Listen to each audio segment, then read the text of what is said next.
Na Pinas. Ilang araw na lang.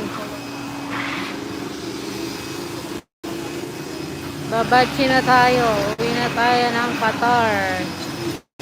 So, sulitin na natin. Coverage na natin yung mga gusto natin i-covered. Para pag doon, tingin-tingin na lang. Ayan. Para kung ano dito, yung radar sa ano, sa daan. Ano. Ganda ng ano. Ganda ng tanawin. Karot.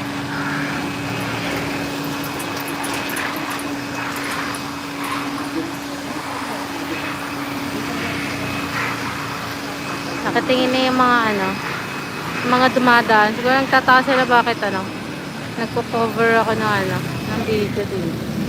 Ay! Naka-live ako!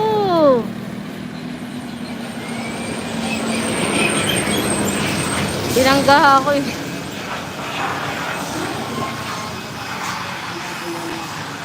Nasa gilid na ako, binabangga pa ako.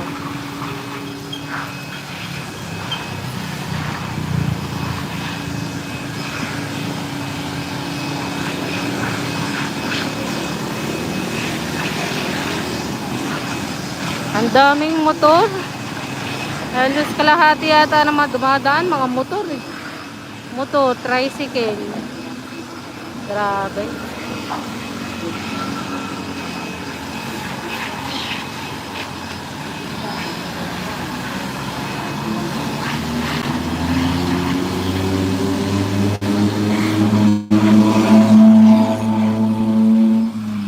Ingay ng kotse na yun. Kotse ba yun? Parang ano ah.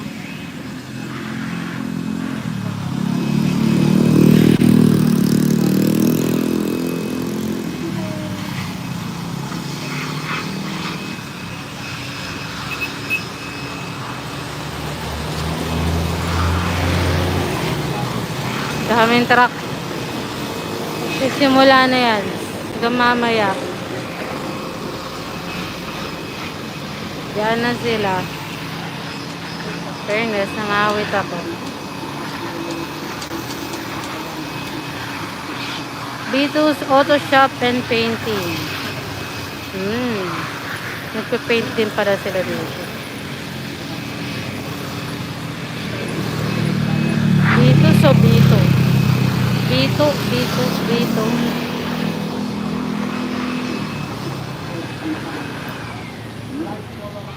Dami mga kubo before dito eh. Ngayon, nandun na lang sila. Nakuha na lang ano yung location. Bakit tayo ng konti dito sa bala? Baka maano ako ng mga sasakyan. Tingnan ko lang yung mga kubo. Yung mga pagawaan ng kubo dito. Ayan. Yung modern and antique wood craft. Yeah. Hindi po ako sponsored. Pinapakita ko lang. Ayan, yung mga gawa nila. Yung mga kubo. Ayan.